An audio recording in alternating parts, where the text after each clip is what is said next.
Nagkangaw-ngaw.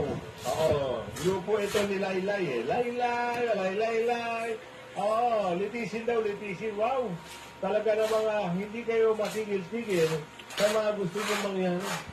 Meron naman, litisin. Wala na.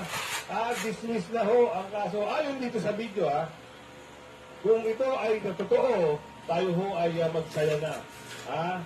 Oo. Magsaya na po ang lahat. Bakit? Kita nyo naman. Napakagandang balita ito. Kahit sa mong angulo tignan. Diba? O, happy ang sambayan ng Pilipino. O, ito, ang patunay pa. Isa pang patunay ito. Para mapauhan yung mga bakulaw at yung mga gustong... Kanya spaghetti ka to, masarap na. O, ano sabi dito? Taga-Senate kasi, nagpadala sa akin. Oo, ipasok natin to. Kinumpirma ni Senator Amy Marcos na maraming draft resolution